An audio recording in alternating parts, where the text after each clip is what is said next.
You could see the legitimacy, if you will, of certain esoteric concepts. That there is legitimacy in these ancient pseudosciences, so-called pseudosciences, because you can see how their values could be related scientifically and really understood. And the moment that you brought those two forces together, you had the synthesis of our time. So, when the voice told me the neutrinos had mass, and I thought, yeah, sure.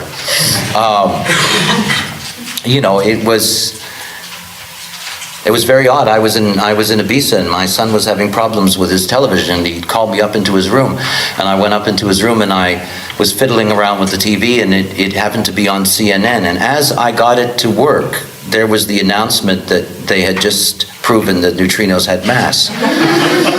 And it was a very odd moment for me, I must say.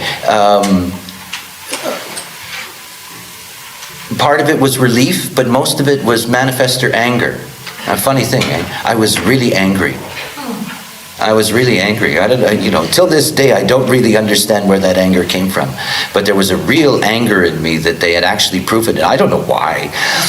Something about my own trip. But anyway, it was one of the funniest reactions I've ever had to stuff like that. I was angry. I don't know what the hell I was angry at. And I was getting the next day I was getting all these emails and, people were sending me newspaper clippings, and I was walking around really pissed, in bad mood, I think most of it is, what took you so long? I walked around for whatever that was, 7 years, saying neutrinos had mass, and anyway. I want to go back to the 32 and the 54.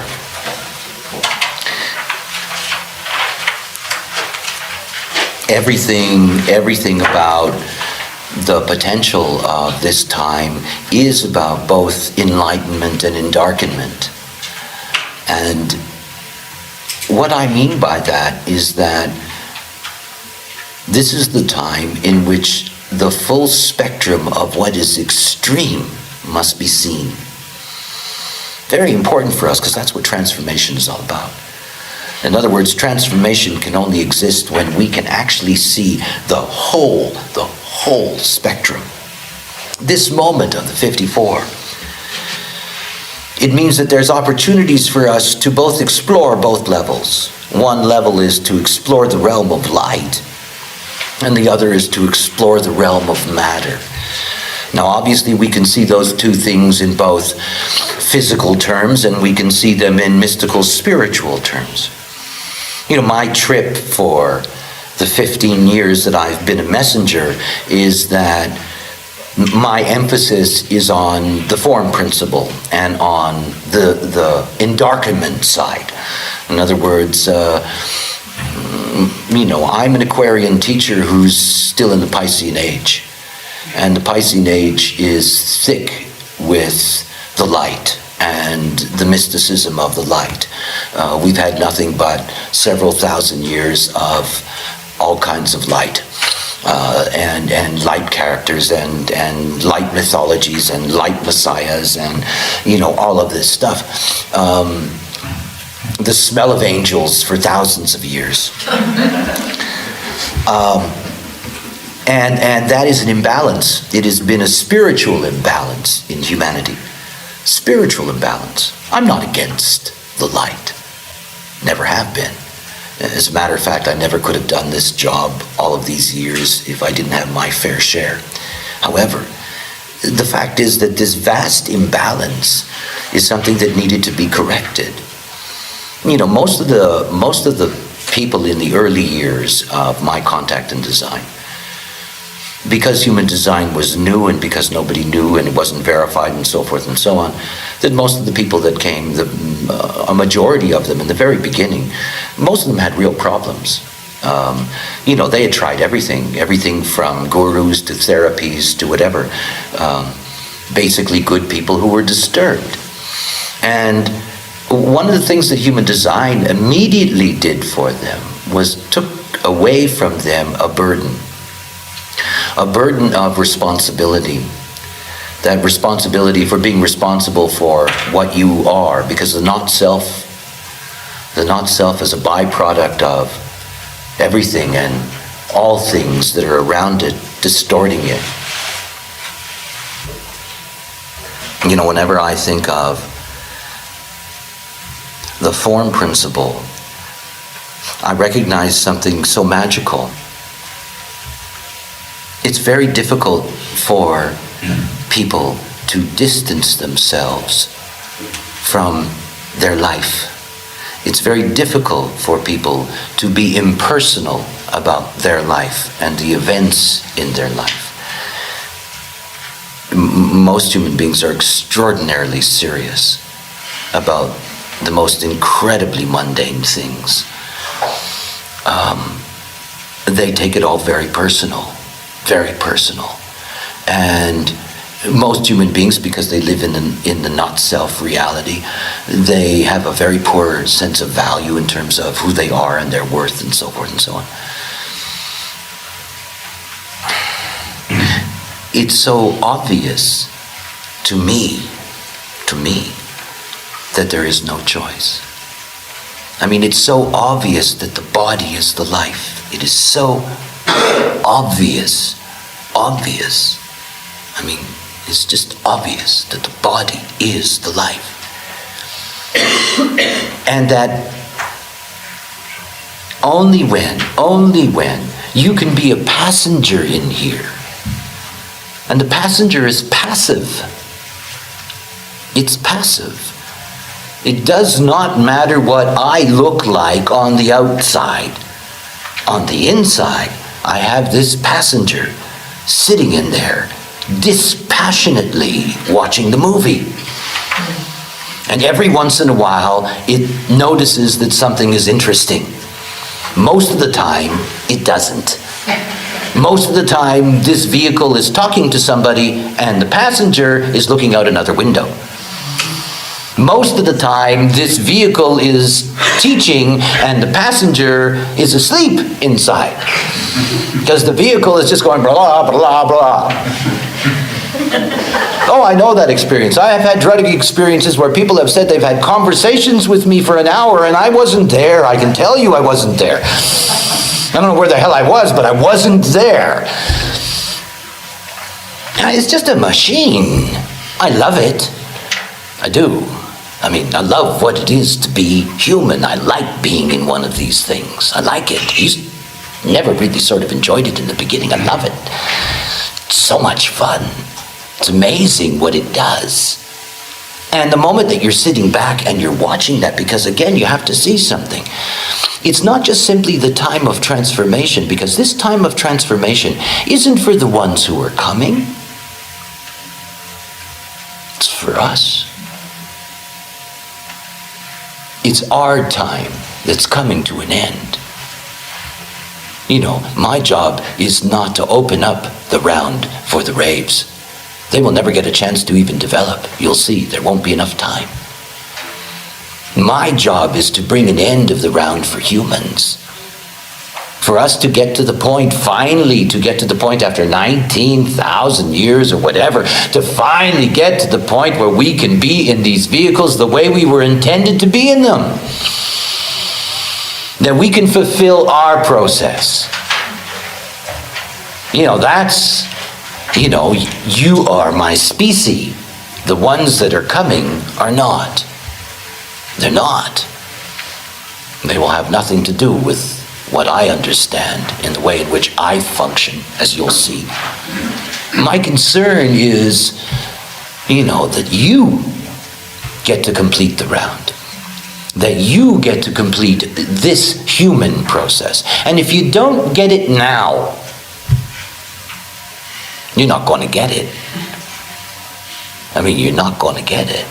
The door closes in 2027. After that, the program doesn't really care about humans anymore. It cares about raves. And all of the way in which the program operates is going to operate to their benefit and their development, because they're the viable mutation. And that we're on the road to extinction. And this is where it all closes. I can't stress how how final that is, and how important it is, and also for you to grasp, I guess, the most difficult thing. I'm not a missionary. I don't care who gets it. It's not up to me, and it's not in my control, and I don't take it personal anyway, so what does it matter? What I do know is that there's no end to hierarchies. What I do know is that everything operates on a fractal. What I do know is that when the door closes in 2027, that we're certainly not going to have the majority, let alone the vast majority. We're not even going to have a large minority of humans who can wake up. I mean, it's closing soon. It's 25 years. It's nothing. You know, all of those in my life who were involved in the dissemination of this knowledge in the world and getting this knowledge out, you know, this is the time. This is the time. You know, the next 25 years to reach as many human beings as possible, you know, to be able to give them that chance that they can operate according to their strategy and see what it's like to fulfill themselves. It's not about all the other things that come with this knowledge, because it doesn't interest me. Yeah, I know there's important things that go along with this knowledge at many levels in many different directions, but my real concern is that human beings have the chance to fulfill their process because it's all coming to an end. And if you don't honor your strategy, you're never going to get there. You're never going to get there. Never, never. There is no other way. None. And of course, there's the joke. There's no choice. You know, of the tens of thousands of people that have been in my life now, oh, I know they all would like to be awake, but they're not. Just because you have a geometry doesn't mean you get the experience. If you're lucky, and you're on the fractal, and you're part of the hierarchy, chances are you may get to ride. You may get your 7 years, you may go through the process, you can get to the other side. I mean, in these 25 years, I care about turning on as many children as I can. You know, keeps it all rolling, keeps it all moving, and it's so much easier to awaken children, so at least there's going to be enough samples of awake human beings. The door will close. I mean, it'll close. You know, it's either something that is going to be there. It's not like it's going to go on and on and on, because they're going to use this knowledge for other things. Individual awakening will stop being important in 2027. No, it won't be, you know, one moment to the next. None of these things ever are. You know, there'll be a living generation that carries the pre-27, and until it dies out, it'll still be a vibration that's there. But basically at that point, it's going to come to an end, and this knowledge will be used differently, in a way that most of you wouldn't like anyway. Because it won't have to do with the whole emphasis being on you finding your authority in order to be awake within your illusion of separateness. No, it'll be used to bond you together with others into fixed groupings in order to be more efficient at survival on the material plane. And that the knowledge will be used to manipulate births and all kinds of things. It'll be used for all kinds of purposes. But the purpose of awakening, this is a door that's closing. You know, I'm retiring. Sort of. And it's kind of an inner joke for me with my passenger. Because, of course, you look out the window and you see, well, you know, if I, put in another 25 years, fat chance, I could get a lot more people to. Actually, it's not true. It's going to be precisely what it's going to be. I think that over the next 10 years, there's going to be a desperation burst of demand for this kind of information in order for people to get it. They won't know why. You can already see in the world this intense vibration for self-discovery and awakening. It's intense and it's everywhere. It doesn't matter what society you go to. It's all over the place. And it's part of this movement, this very, very powerful movement towards the closing of this opportunity.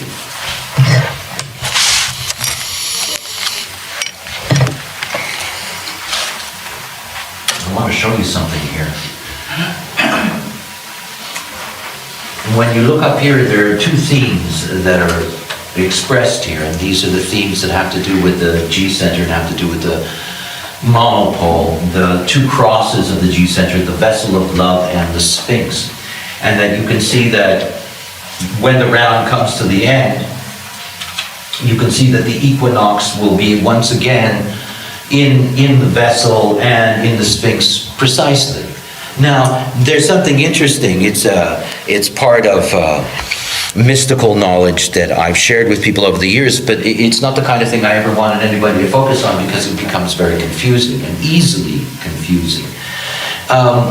There are people in every cycle, there are people in every epoch who carry certain energies.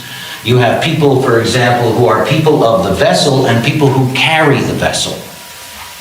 Those are two different kinds of people. So, for example, let's say that in your design, your cross is the vessel of love. All right? That means that you're somebody that has that. But in order for that to operate properly, you have to be able to meet people of the vessel.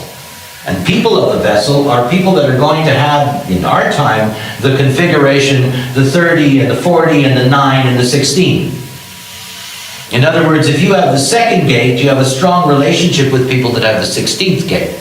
If you have the first gate, you have a strong relationship with people who have the 9th gate.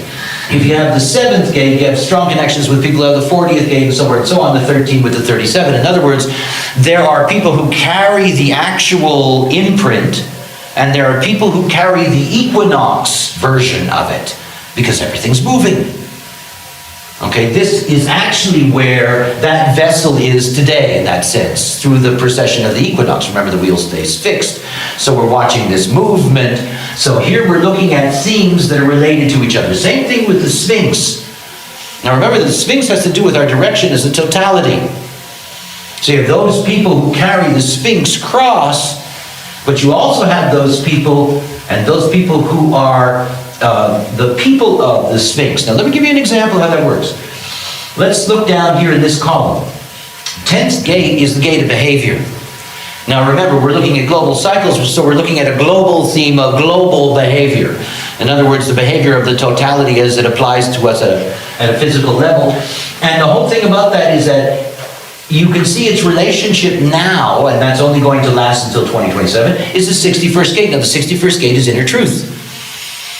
To find the inner truth of our behavior, and our behavior includes the inner truth of awakening, the 1020, the inner truth of perfected form, the 1057, the inner truth of being able to follow your own convictions, in other words, to be able to live as yourself in the world, now's the time to get it. So you get a teacher like me who has the sun, my design sun, in the 61-1. You know, here's the inner truth, here is the way it works. You know, this is the thematic of the time, is to be able to explain the inner truth of that.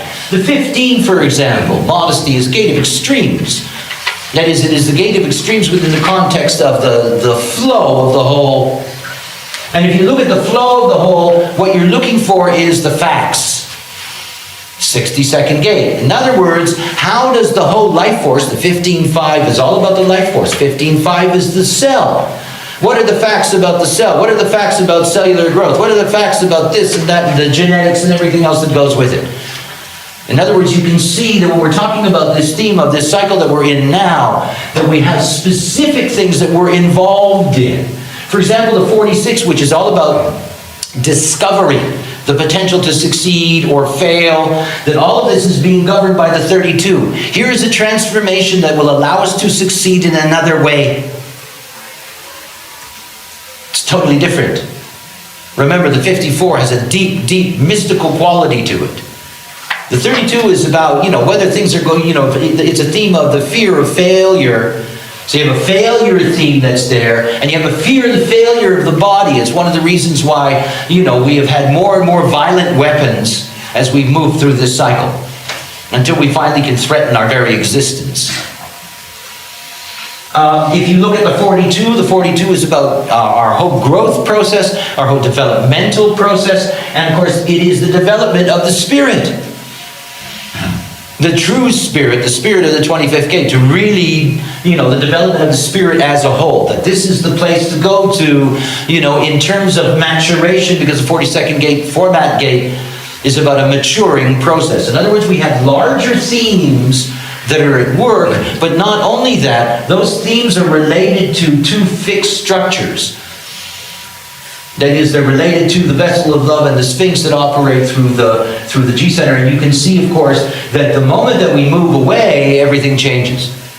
If we look at the vessel, you can see, for example, that the 13th gate, which is, everything about the 13th gate is about secrets. And the 37th gate, which is the gate that is always asking the question, is there a God? The 37th gate in its mystical track as a bridge in the mystical way, here it's trying to find out all the secrets. And boy, are we getting them. And the secrets are for the tribe. It's part of the bargain. Everybody has a right to know the secrets. I'm one of the oldest black magician energies you'll ever meet. But black magicians never give away their secrets. They stop having power. I'm the most helpless, powerless creature on the planet. You lose all your power the moment you give it away. That's the whole point. Give away the secrets, give them to the tribe. And so what do you have? You have this sudden emergence of all these gurus and masters. The tribal bargain. I have the secret, I'm going to give it to you. And you can share it with your brothers and sisters. Amen. Okay. 7th gate, the role of how we're going to lead. And the role of how we're going to lead is that we're going to be very careful. Because the 40th gate is a gate of denial. And so we have a basic discomfort with those who claim leadership. And of course, that's one of the main themes of the last 250 years of political revolutions. Over and over and over again, the leader is basically disrespected. And we've had this growth of disrespect. So that starting, going back in the cycle to 1615, that's when we started to cut off the heads of kings. We started to get rid of them. We started to replace them. We started to take power away from them. In other words, there is this carefulness when it has to do with the role. Direction, 1st gate. And you can see in that you're dealing with the 9, and the direction is detail. 9th gate, a journey of 1,000 miles begins with the first step. Detail, the taming power of the small. Every little thing counts. Man, our neutrinos small. 3 trillion in this space. 3 million, in this space. They're small. This is the magic, so that in our era, we're able to go down deep into the substructure of how everything works, to see the little things, the tiny things, and that's our great creativity now. To be creative, because we can get to all the details. They mapped our geodome. They did it in 6 years. That's incredible. Talk about detail. 2nd gate is direction, and the direction is the 16, skills. So since 1615, the major theme for us is the development of our skills. And obviously that's something enormous. The way to understand that is to see how many smiths there are. There was a time when you had to have a smith. You needed somebody to put shoes on your horses. There weren't that many variables of skills that were available. You can go back and look now in a telephone book and you can see the limitation of skills that existed when you got your names from a guild. If everybody on this planet now had a last name based on what they do, you would see how skillful we've become. It is incredible. It's a standing joke in America about doctors. You have doctors that'll only look after the big toe on your left foot. You have this vast specialization of skills. So these themes are inherent. It's a global cycle. And the point is that when the cycle comes to a close, when we get to 2027, it's gone. Those themes are gone. No more inner truth about awakening. No more facts about the way things really work. Think about that. I remember reading when I was a kid about the Dark Ages. Had a nice tone for me. I could see it all in shades of dark gray and black. The Dark Ages. Oh, they're coming. The only difference about the Dark Age that's coming is that everything will look shiny. But it's still going to be a dark age. In the same way that great thought was lost in our history until it was revived by what we call the Renaissance, at least here in Western society. That we're going to go into a period in which those themes of needing to find these things out don't matter anymore. And there is no escape from that because it's a program. You're suddenly going to get programmed at the global level by these different frequencies. It's not going to be there. That 61 isn't going to be there, and it isn't going to be hooking up to somebody else to create that byproduct. It's not going to be there. It's going to be replaced by a whole new subset. Many of you will be alive after 2027. And you will carry within you this cycle now. But when you're gone, when the last one that was born before 2027 finally dies, then that will really be the beginning of a time in which these things will simply not matter anymore. And we don't have much time left. In the larger sense, see, this is the other side of Eden.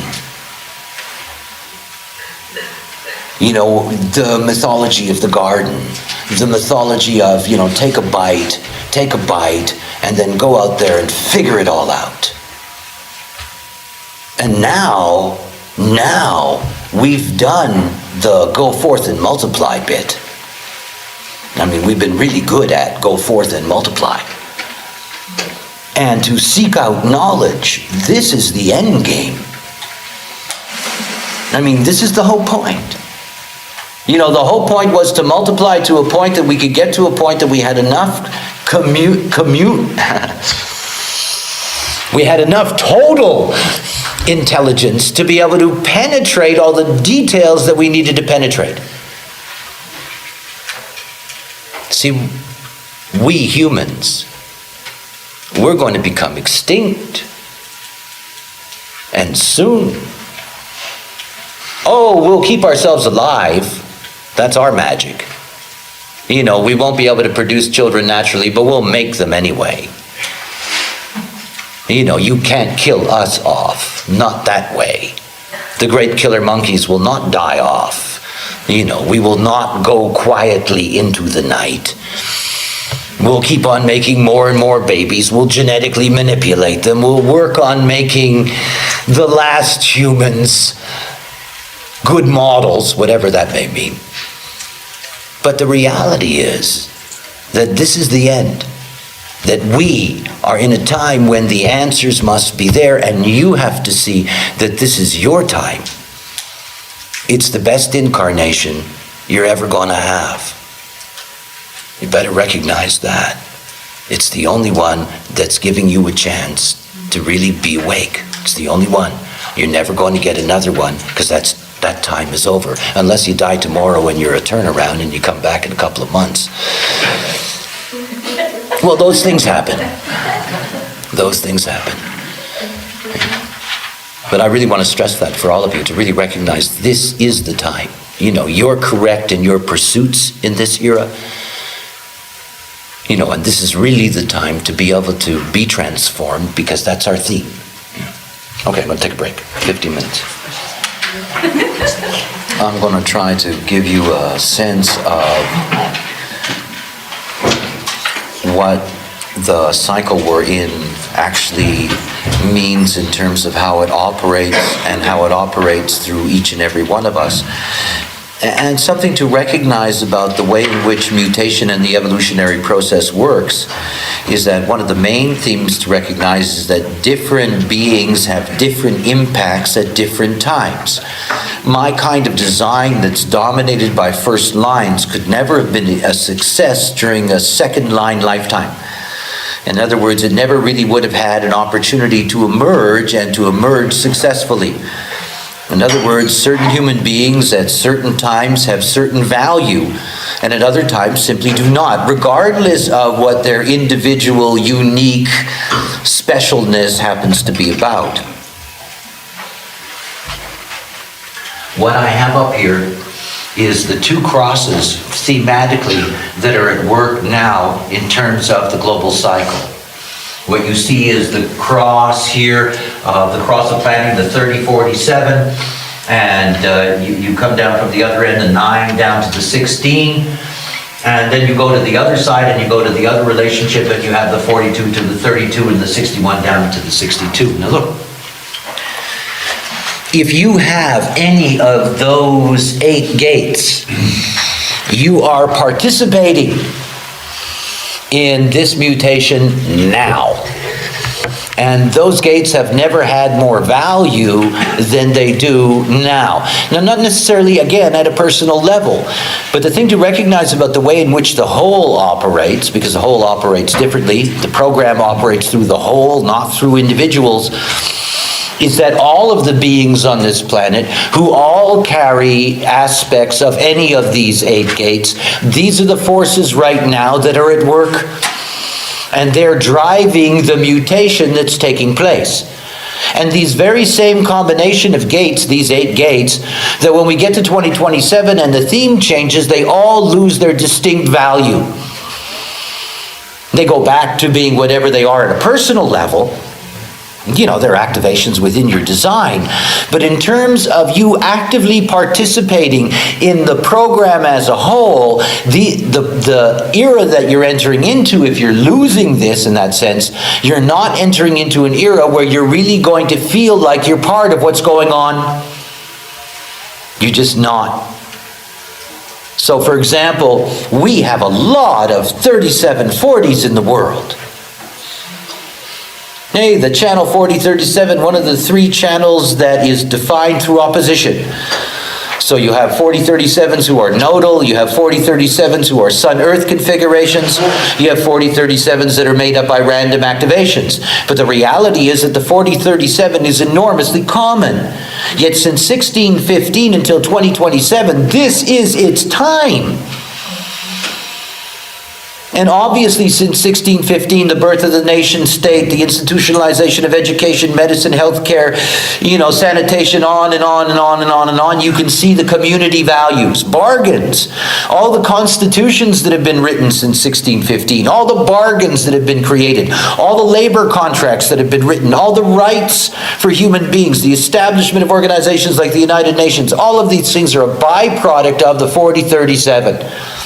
The channel of community. the channel of building the infrastructure of what becomes our civilizations. Building the communities, allowing the communities to function, and building the communities according to spiritual directions, with underlying themes of communities built around temples, whatever the current religion happens to be in whatever part of the world it is. All of it has become institutionalized. All of it has become a huge bargain. And that's the 4037. It's all a deal. You got all these people that are screaming and yelling in countries because they think that the government owes them something. You know, we got a bargain here. You know, you're supposed to be doing this and that, and they say you're supposed to be doing this and that, and we get rules and laws and all of those things. That's 4037 stuff. Hey, it's going away. It's going away.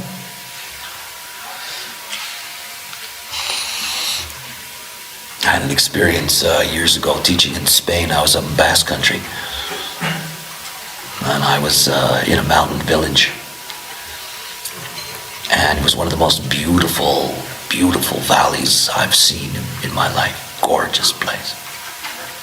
And all through the valley on the hills were these magnificent old stone houses. And I love stone houses. They were all empty. I mean, they were all empty. You know, these were people whose children wanted to go to university and wanted to go to the big city, and they lived in a first world country now, and opportunities existed, and the old way of life disappeared, and all these magnificent houses on the side of this valley had trees bursting through their foundations, and all of this is going to come to an end.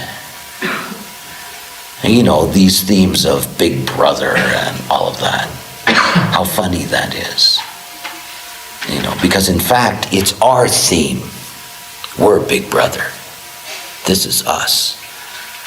Look, if you're going to be a good killer monkey, you have to know where the kill is. You have to know how to kill it. You have to know how to get away with it. You have to know how to succeed from it. I mean, after all, it's what makes us so intelligent. Everything about being human is about controlling other humans. I mean, after all, humans have nothing to fear but other humans.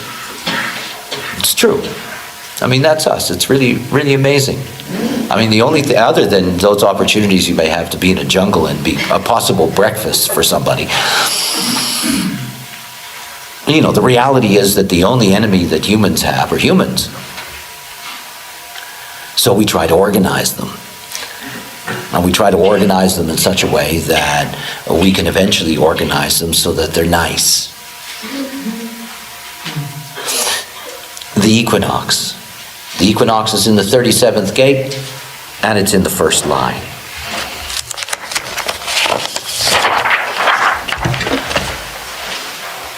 If you will, and it's only a loose analogy, this is the personality of our time. And the personality of our time, the mother-father. Friendship that is rooted in sensitivity and ensures harmony, and there's only an exaltation. It's one of 9 examples of lines that only have a single activation, that are a singularity, which is very rare. And it's Venusian. And it's one of my favorite things about the way in which symbols are distorted. The success of the Roman culture and the success of the Roman Godhead distorted many things. It started actually earlier. It started with Homer, and it started with Greek mythology, in which the power of the yin was robbed, that the power of the yin was taken away, that the yin could no longer be the great force, that the yang was coming into dominance, that the male gods were going to dominate, that the female gods were going to lose their power. And there was a movement that began in Western culture, a movement that began with the Greeks that really was brought to fruition by the Romans. Venus is the archetypal example. This idea of Venus as being a goddess of love, which I find a great black joke. You know, in amongst the Maya in South America, they were ritual cannibalists, and they would do human sacrifices normally quarterly, and the poor of their communities were given the flesh. But those sacrifices only could take place when a certain star, quote unquote, rose in the sky. And that happened to be Venus, not a star, but for them they called it a star. It was Venus. And when Venus would rise in the sky, then they would all start doing their killing, their mass killing and sacrificing of humans to feed other humans. When I think of Venus, I always think of Kali.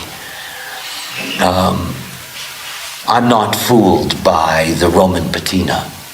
Oh yes, Venus very much can be a goddess of love. But then, I don't know if you'd want to be her lover. You know?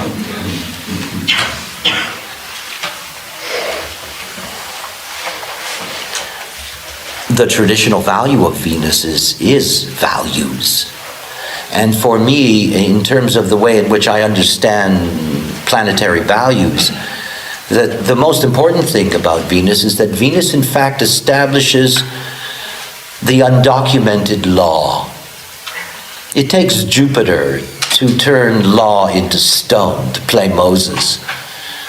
But when it comes to Venus, Venus actually creates the basis or the foundation upon which the laws will be made. Because it controls the very mores, the very morality of the way in which we deal with each other. And it's an enormously important role. And obviously in such a role, our values and our morality covers an incredible extreme. There are those who value the taking of life more than they value the giving. There's all kinds of things in the spectrum of the killer monkey. All kinds of things.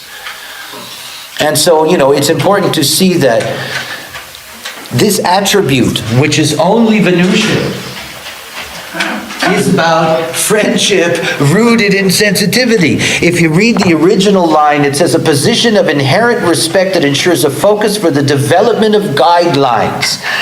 Harmony is the key to the successful maintenance of relationships, and it's only through harmony that the beauty and values of the family can endure.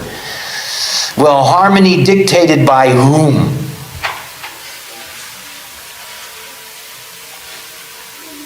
It's a deal. It's in the bargain. The bargain is that we're going to find a way to be harmonious even though we're killer monkeys.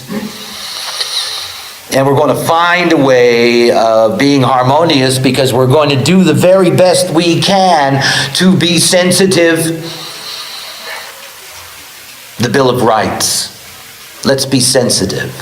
The idiocy of all men. No women in that, by the way. All men created equal. Women were never created equal. Men obviously have been created equal, whatever that means.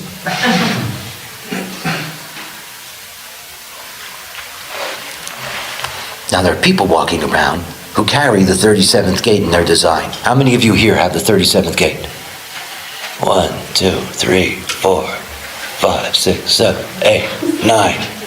8. Okay. 10. All right. So we got 10 people here carrying the 37th gate. Now, let me explain something to you about the way this works. That 37th gate in your design, depending on the way in which it operates, that is it in a defined center? Is it hooked up in the definition? Blah, blah, blah. There's all these variations for it. But it's always there for you. But in terms of the way mutation operates, your 37th gate, that 37th gate is not going to operate in terms of the larger program unless you have a 13th gate or there's somebody in your life who has a 13th gate.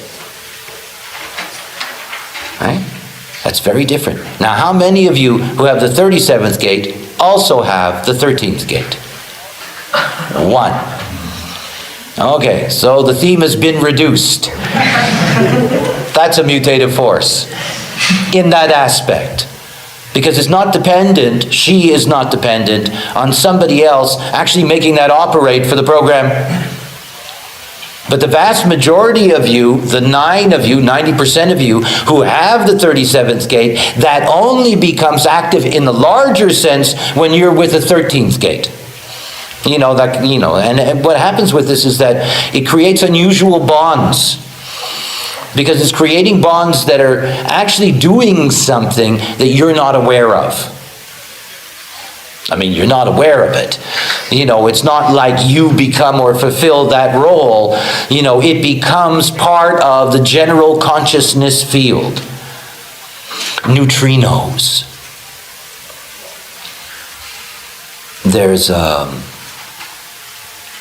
thinker, Rupert Sheldrake, wrote about the morphic field. Many, many people have tried to understand simultaneity, how information suddenly appears here and there, and so forth and so on. It's the most magnificent thing about the neutrino. And I guess it's our greatest limitation. These eyes lie, I mean, they do. None of us even see the same colors. We're deeply limited in the visual world that we perceive. Deeply, deeply, deeply limited. We have a very narrow band of information that we translate with these eyes. If 3 million neutrinos pass through every square inch, everywhere, all the time. Think about what that would be like if you could see it. I mean, if you could see a neutrino. The reality is you would see nothing. Nothing. Nothing. It's like being in the heaviest snowstorm and you can't even see your nose. You wouldn't see anything. Nothing. We are the soup. Voice called all this data it gave me from the book of letters. Well, we're the alphabet in the alphabet soup. We're all in the soup. We're in the neutrino soup. It's so dense. It's incredible to imagine it. And it's all consciousness. It's all consciousness. Those of you who have ever had information about design of forms that I've given, and to understand that all forms receive their neutrino stream in different directions, other than the fact that insects are like us and they receive them vertical, but we're the only creatures that receive information both vertical and horizontal. That all different forms of life are receiving information at different angles from the neutrino system, from the neutrino soup, and it's all passing through everything.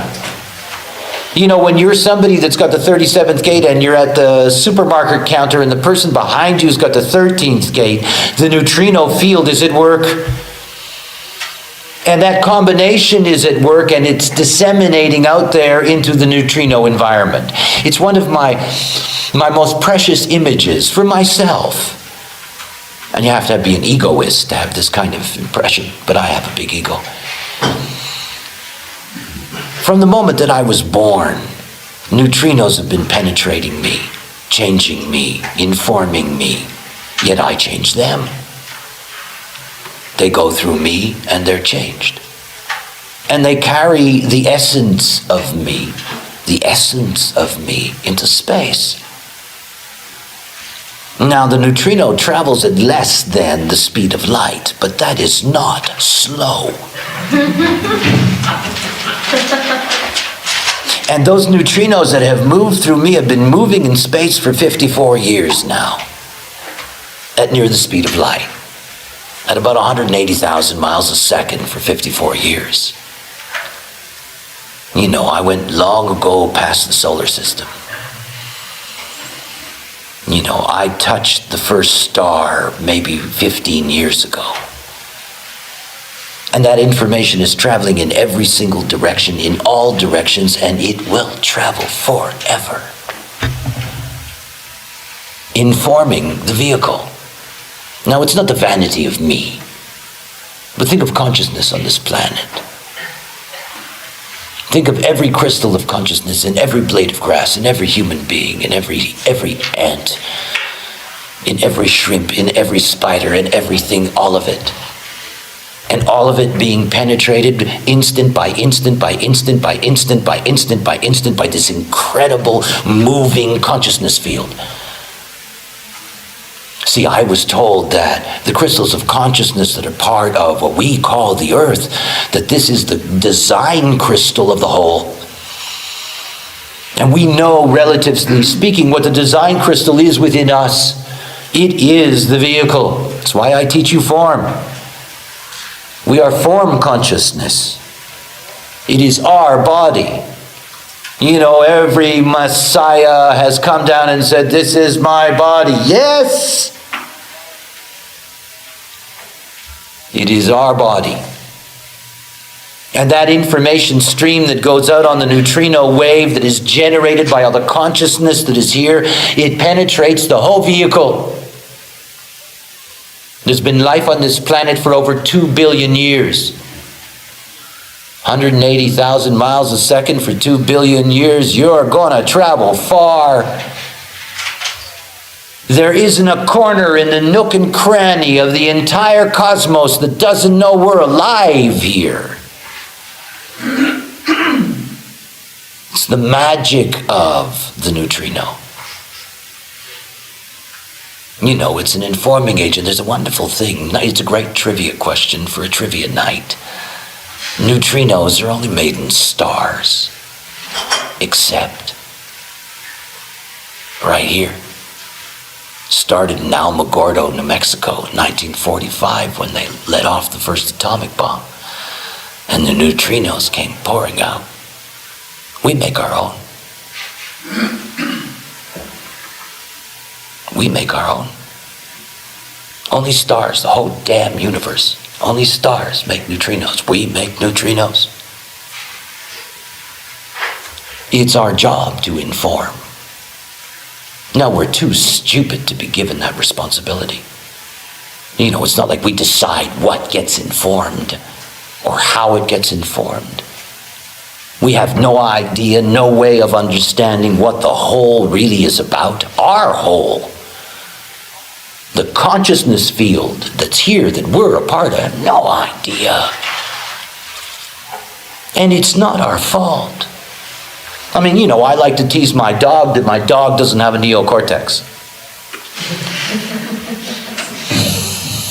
And, you know, basically she yawns and goes back to sleep. And, you know, when you compare us to the whole, I've been there. I mean, I've been there.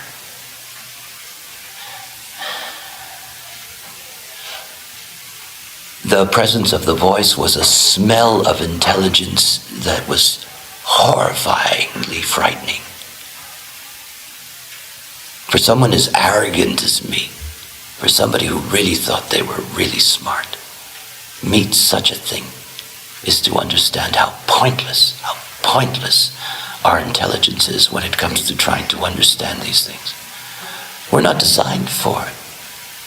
You know, I'm in this box, and this brain will only go as far as it's allowed to within its nature.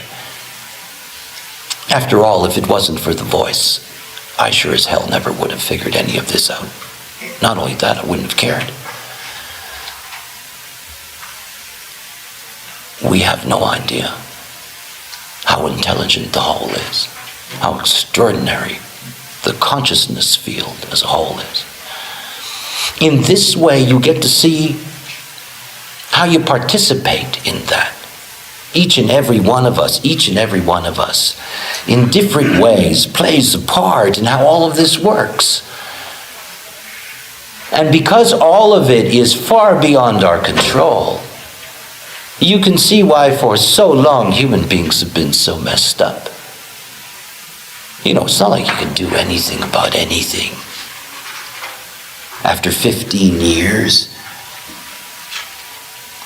I'm tired of telling people that.